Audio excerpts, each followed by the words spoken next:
एक कस्बे में एक विधवा अंधी औरत रहती थी। उसका एक बेटा था जिसके पालन पोषण की सारी जिम्मेदारी उसके कंधों पर थी। वह अपने बेटे को पढ़ा लिखाकर एक बहुत बड़ा आदमी बनाना चाहती थी, इसलिए उसने उसका दाखिला कस्बे के सबसे अच्छे स्कूल में किया।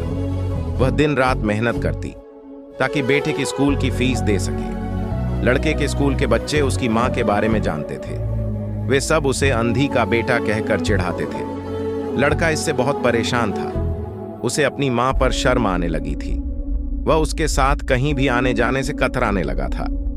जब लड़का बड़ा हुआ तो उसकी शहर में अच्छी नौकरी लग गई। उसने अपनी मां से वादा किया कि शहर में मकान लेकर वह उसे लेने आएगा, लेकिन वह शहर गया तो फिर लौटकर वापस नहीं आया। उसकी अंधी मां उसका इंतजार करती रह गई। कई महीने बीत गए, लड़के की कोई खबर नहीं आई। कई महीने बीत गए, लड़के की कोई खबर नहीं आई। अंधी एक दिन उससे नहीं रहा गया और वह बेटे से मिलने शहर पहुंच गई। पूछते पूछते वह बेटे के ऑफिस पहुंची। वहां सिक्योरिटी गार्ड ने उसे रोक दिया।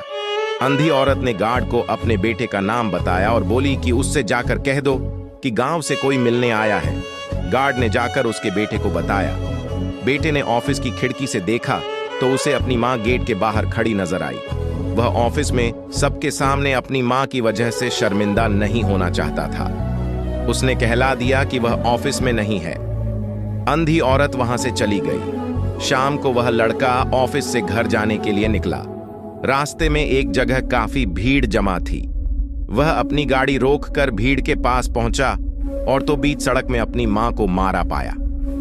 उसके हाथ में एक चिट्ठी थी जिसमें लिखा था, बेटा, बड़े दिन हो गए थे, तेरी कोई खबर नहीं मिली। चिंता हो रही थी, इसीलिए तुझसे मिलने चली आई। तू तो अब बड़ा आदमी बन गया है। तुझसे मिलना अब शायद मुझ गरीब की किस्मत में नहीं, लेकिन मैं बहुत खुश हूं तेरे लिए। तूने अपना ही नहीं, मेरा सपना भी पूरा किया। मलाल है कि तेरी तरक्की देख नहीं सकती। काश बचपन में तेरी आंखों में सरिया न घुसा होता और मुझे तुम्हें अपनी आंखें न देनी पड़ी होती, तो तेरी तरक्की अपनी आंखों से देखकर सुकून से मरती।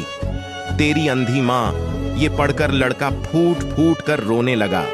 जिस अंधी मां पर उसे शर्म आती थी, उसने उसके लिए कितना बड़ा बलिदान किया था। वह आत्मग्लानि से भर उठा और जिंदगी भर खुद को माफ नहीं कर पाया।